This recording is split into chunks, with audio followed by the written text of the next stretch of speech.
네, 안녕하세요. 연휴 잘 쉬셨습니까? 네, 오늘은 직장 스트레스 관리 중에 직무 스트레스의 건강 영향에 대해서 얘기하도록 하겠습니다. 바로 시작하겠습니다.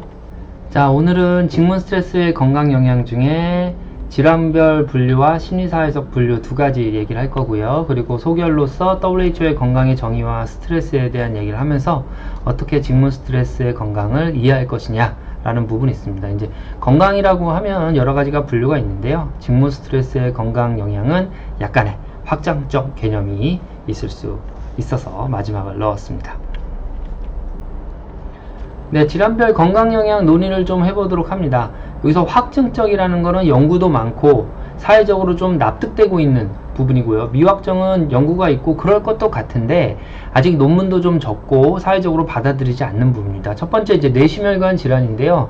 우리가 스트레스를 받으면 스트레스의 영향에 의해서 그 자율신경계가 활성화되고 심장 박동도 빨리 뛰고 맥박도 빨리 뛰고 혈압도 올라가고 했던 것들이 있었죠. 이런 급성기 영향하고 만성적으로 갔을 때는 동맥경화가 생긴다든가 이거를 대응할 수 있는 능력이 부족해지는 부분 때문에 뇌심혈관 질환은 잘 일어난다. 가장 많이 연구되어 있고 확정적인 부분이라고 할 수 있겠죠.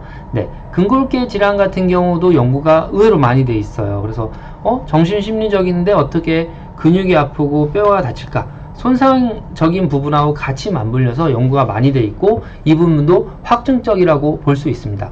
물론 여기서 말하는 스트레스가 꼭 심리적 스트레스를 말하는 건 아니기 때문에 그런 부분도 있지요. 정신심리적 질환, 대표적으로 우울증, 수면장애 이런 것들, 약물남용 이런 것들이 다 이제 확증적으로 연관이 되어 있는 거죠.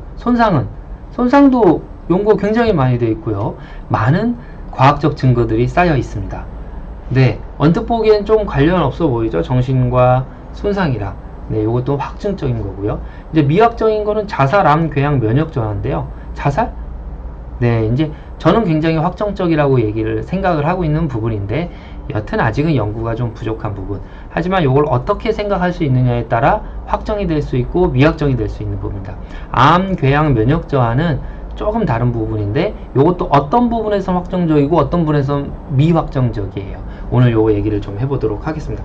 먼저 미확정적인 부분을 먼저 볼게요.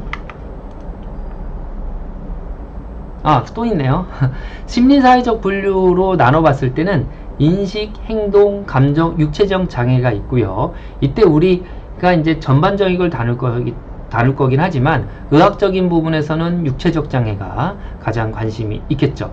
그리고 인식, 행동, 감정 장애가 모여서 만성적으로 뇌심혈관 질환을 일으킨다든가 만성적으로 감정적 장애를 일으킨다든가 만성적으로 육체적 장애를 일으킨다든가 하는 부분이 있죠. 요건 뒤에서 조금 더 얘기를 하도록 하겠습니다. 미확정적인 것부터 얘기를 할게요. 우선 코티졸인데요. 우리가 이 코티졸이라는 여러 역할 때문에 어떤 만성질환을 일으킨다 라고 하는데 이 중에 이 면역적인 부분이 아직은 미확정인 부분이에요. 우리가 이제 코티졸이 굉장히 많이 관여하는 부분이 이제 면역학적인 부분을 관여하는 건데 그러면 정말 면역학적인 부분 때문에 생길 수 있는 질환이 과연 코티졸 때문에 생기고 직무 스트레스 때문에 생기느냐. 여기서 일반적인 스트레스라 하면 우리가 직무 스트레스라는 것이 하루 안에 끝나는 것도 있고요. 어떤 트라우마처럼 기억에 남아서 계속 가는 게 있겠죠. 지금 확정적인 부분은 뭐냐면 그냥 직무 스트레스가 아니라 라이프타임 이벤트 같은 실직, 이직 같은 경우가 있다면 이게 뇌리에 남아서 만성적으로 가기 때문에 면역학적 문제를 일으킬 수 있다 이렇게 보고 있고요. 단순한 이제 좀 저평가될 수 있는 직무 스트레스 부분은 아직은 이것들이 뭐 한 달 이상을 지속으로 간다든가 두 달 이상 지속으로 간다든가 라기보다는 일을 하는 순간에 스트레스가 되고 일이 끝난 다음에 회복기를 갖기 때문에 면역학적 변화를 일으키기에는 아직 미정적이다 라고 얘기를 하는 부분이 있습니다. 따라서 이제 가능은 하지만 아직은 미확정적인 부분이다. 이 미확정적인 부분이라는 건 뭐냐면요. 우리가 이따 뒤에서 얘기할 텐데 업무상 질병으로 보상을 해줄 정도냐 라고 했을 때는 조금은 덜하다 라는 부분입니다.